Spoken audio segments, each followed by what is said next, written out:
Welcome to the Path Monk Presents podcast. My name is Sean Donnelly Lewis, and in today's episode, I'm speaking with Jen Anderson-Alonzi, and she is the VP of Marketing over at Overhaul.com. Jen, how's it going? Great to be here. Thank you so much. Yeah, talk about Overhaul. What do you guys do? So Overhaul is a software-based supply chain technology business. It's a little bit different than anything else that's out on the market today, mainly because we're hardware agnostic. So supply chain has been slow to adopt software-based technology, and it has largely relied on IoT and hardware-based devices. We are really changing that, and we are also changing the way visibility works in the supply chain space. So a lot of the providers in the space today require a business such as Dell or HP, for example, to have really clean data and for them to adapt their business model and their operations to suit the technology rather than the technology fitting into their current supply chain ecosystem. Overhaul saw that as a major gap. Obviously, nobody is going to be able to use a technology in that type of capacity, particularly when you've got these big enterprises that are going through tons of M&A. And if you're managing the supply chain, you've got all these different disparate groups who all have different pieces of the supply chain, right? So how do you bring them all together? How do you really integrate your supply chain groups, all the different functional areas from security and risk all the way through to logistics? And we ended up creating a solution, a really elegant solution that takes all of those disparate data sources, all of those different technology sources, and sits on top of them in a really elegant way and connects all of them through software, and is completely hardware agnostic, doesn't require any hardware or any devices, and pulls all of that data into a platform and then delivers that data out into really what we have is a visibility platform that shows you really for the first time what your supply chain actually looks like. And so for many of these companies, for the first time they're seeing where they have major gaps in their supply chain, it's sort of the good, bad, and the ugly. So we're giving you that transparency, and oftentimes it comes with a bit of a shock, and it's a hard pill to swallow. But unlike other providers, we're not just surfacing visibility, we're also helping you solve and address the problems that we're surfacing.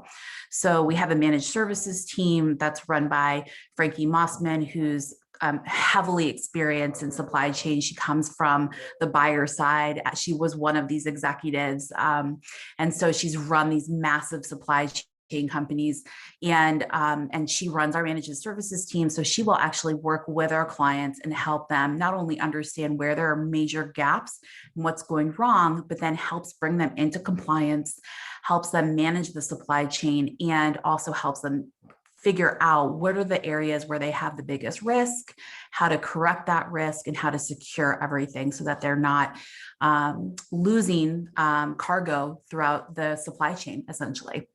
Okay, wow. That's amazing. Sounds like it's definitely needed technology. I love that when technology is developed to because there's a lack in something, right? You know, it's not just fun stuff like TikTok or anything. I'm sure there's a lack there, and they could probably argue that. But when it comes to how you've been able to grow the business, talk about that for a second. Has it been a lot of inbound or outbound? And if so, what avenues did you use with each one? Yeah, so it's actually a really interesting development story. The business is only 5 years old. We were built in 2016. The founder, Barry Conlin, everybody in the supply chain world really knows Barry well. And in fact, they probably know a lot of our executive leadership team because we have deep supply chain roots. But the business has grown organically. I actually have only been in my seat for 4 months now, actually. And so a lot of the business that we have has really come through referrals and just organic networking. And we're at this inflection point where the business has grown from really zero to $20 million in revenue in 5 years, which is massive growth. And we're now at the point where we have real momentum and we're ready to build out a more formalized growth engine. And so that's where I've come in, and I'm partnering with our sales leader to build that engine out and really formalize growth acceleration. But most of the way that it works, primarily in pharmaceutical, for example, we're selling into former FBI, former military, former law enforcement, and this is a very tight-knit group of people who know each other extremely well. Mm-hmm. So once one of them buys from you, and we're talking about, Fortune 100, Fortune 500 companies, once one of them buys from you and they see success and they realize that you're the real deal and you have integrity and you're delivering on what you promised, word spreads quickly. And so we've seen a ton of momentum, particularly in pharma, because of that. So we're starting to see like hyper growth across our business, and it's a really exciting time to be here. And do you guys see actually thinking about the website, does the website produce any client acquisition for you, or what's the role of the website right now then? Yeah, so the role of the website from an inbound perspective, I would say there has been an inbound strategy, but it's been mostly from a brand perspective, more education and brand. And it's been focused on 4 key segments. I think moving forward, we're going to be putting into place a more verticalized focus. So on my side of the business, I'm looking at building out 2 key verticals. One would be enterprise-based and focused on the shipper vertical, where we're selling really into that Fortune 500, mostly Fortune 100. And that would be much more of an ABM growth strategy, really partnering with our enterprise sales executives on education, nurture, and account penetration across really large buying groups. Then there's the SMB side of the business, which is a new product that will launch next week. And that really solves a key problem for motor carriers and the insurance market. So we are helping manage risk and visibility for trucking companies, and also bringing down the insurance premiums for both insurance carriers and the motor carriers. Basically helping them eliminate risk of litigation. So that product that's launching next week is much more of an SMB play, although it does have some enterprise application. It will appeal to a much broader market. And I think that one will be much more of an inbound lead generation play. Okay. And coming back to the space that you guys are in and the service that you guys offer, I know you said that it's you guys are breaking new ground, but I have heard of some more supply chain technology being introduced in the last couple of years. What would you say you guys do just a little bit different than other people that occupy the same space? Yeah, so no one else that is in the space does all of the things that we do. None of the other players are hardware agnostic and also do the type of visibility that we offer, None of them offer the type of security that we offer. So I'll give you an example of the type of risk management and security.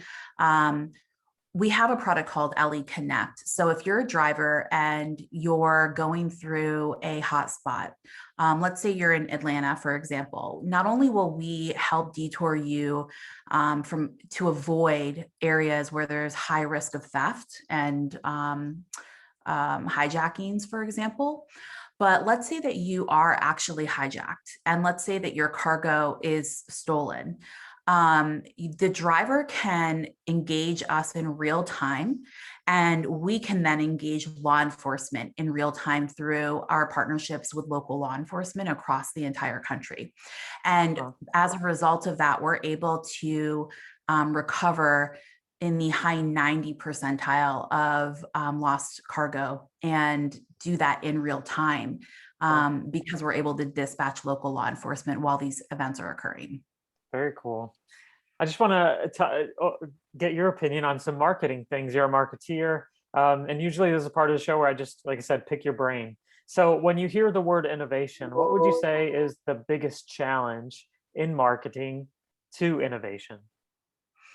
I think particularly in B2B, we tend to get stuck in the same playbook. And I think as a B2B marketer, we really need to push ourselves beyond the sterile playbook that we oftentimes use. I think consumer tends to get a lot, they tend to get all the fun.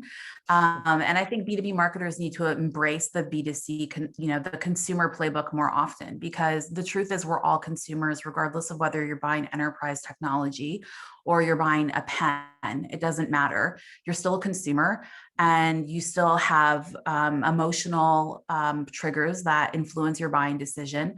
And so we have to really think about how to leverage those emotional insights about our buyers. We have to be able to leverage the psychology of the buying decisions. And we have to be able to tap into that knowledge about our buyers in a way that the consumer marketers tend to really leverage in their marketing, that our B2B counterparts are just not doing as well. And so I think it's important for us to be innovating, not only in our messaging and our, I think B2B tends to do very well on the technology, leveraging of technology, but perhaps maybe not in the messaging. And I think we need to be more innovative there. And so when you hear, keeping the same theme, when you hear something like ROI, what do you think is the biggest challenge in marketing to ROI? Yeah, I think marketers tend to be too focused on attribution. I myself don't care about attribution. I know that's a bold statement, but truthfully, I'm not measuring my influence to pipeline. I'm not here to say I want to take credit for this part of pipeline or not. I'm very tightly aligned with my partner in sales. We are going after the same exact accounts. And I'm not here to take credit for whether or not I brought in that account into pipeline or not. The fact of the matter is we are both held to the same revenue metric, and we are both working hand in hand to close business. And I understand that she's just as much of a critical partner to that as she understands that I am. So I think that if marketers were much more revenue centric and understood the sales cycle, we would be much more effective in our roles. I think also having sales experience myself, I carried a quota for the first 5 years of my career. And so I'm not afraid to sit in front of a customer. I'm not afraid to manage objections. I'm not afraid to, sit on a customer call and face the music, so to speak. And I think that if more marketers were client facing, they would really understand what the challenges are that their sellers are facing. They would be better partners to the sales org. Yeah, sounds great. Totally. When with marketing, there's so many steps, and which to you is the thing? Which one sticks out to you as the thing that should be focused on? Is it the road mapping? Is it the growth initiatives, the messaging, or the reporting? Which one of those to you is the thing, and why? Messaging for me is everything. And in fact, I would say people probably, like, if anybody who's worked with me probably knows that I'm the most particular about message. In fact, I'm probably the most annoying person to work with on messaging because I nitpick on it a little bit. I've tried to let go on it. But messaging is critical. At the end of the day, what you say matters so much more than anything else. And if you're not crafting a message that's compelling, if you're not delivering a message that resonates with your audience, where you put it doesn't matter. How you deliver it doesn't matter. It's what you say that is going to matter, and it needs to resonate and have impact. I just want to switch gears here for a second and talk about you as a leader. Jen, what kind of content do you consume to educate yourself and grow as a person and as a professional? So I'm definitely not, I'm not going to sit here and pretend that I read all these books. I'm not that person. I 100% do not read tons of marketing books or business books. In fact, I have a bunch of them on my wall right now that I've not finished. I've started and then I get bored with them and I stop reading them. But I love to read fiction. So I actually read a lot of fiction. I'm really into this is going to make me sound like such a nerd, but I'm really into like fantasy and like sci-fi is my jam. And also like detective novels are really great. Anyway, so I love that. I love to explore the creative side, and those types of books really help me unlock something in my brain that allows me to just think about things very differently. For me, it's all about looking at things through multiple lenses. And the more that I can view something through a lens that I've not explored yet, the more opportunity there is for me to expand my mind and expand the ways that I do marketing. So I also like to read things that have a counter viewpoint. I know that's not oftentimes what people might say, but for me, I find that very valuable. So I like to follow people on social media who have just a completely different viewpoint than I do. And I love to hear what they have to say. In fact, I do that with politics. I do that with business. I do that with marketing. I just like to hear what other people with a counter point of view have to say. And I think that's helpful for me to just always be challenging myself not to get emotionally or intellectually lazy. Additionally, I love the Revenue Collective. I meet with people there. I used to be much more diligent about it prior to joining Overhaul. But before I moved into this house, which I just moved into a week ago, and we were renovating previously. Congrats, by the way. Thank you. I was meeting with somebody from the Revenue Collective every week, and that really allowed me to just explore my peers, get their insights on things, ask them questions. For me, I actually learn more from other people than I will just from reading somebody's book. So that's something that I learned a ton from just in the last year, was just meeting with different people every single week and just asking them questions and getting their points of view and asking them, how did you do that? Or how did you overcome that? Or what obstacle did you face when you did that? Or, different things like that. So I learned from other people's experiences, both good and bad. All right, we're slowly coming to the end of the interview, but before we end, I would love to do some rapid fire questions with you. Just short and sweet, but answer as honestly as possible. Honesty is the best policy on the show. Okay. So Jen, what is the last book that you read? Give us that fiction, weird sci-fi stuff. What's the name of it? It's not that weird. The Count of Monte Cristo. Oh, that's not even. I know, but it's my favorite book, so I reread it a lot. Okay. What's the single thing that your company is focused on at the moment the most? Launching this new product, Truck Shield. Okay. What's the last thing that kept you awake at night about the company? I actually sleep really well at night. That's a good answer. That's a great answer, especially when you have kids. Yep. If you were to start, let's say, your professional career over again, because you've only been at the company for a little bit now, what would be the one piece of advice you give yourself? I would engage my critics more. I would engage them more, and I would make them part of my process more. I think that was something that I didn't learn until much later on in life, and I regret that. Okay.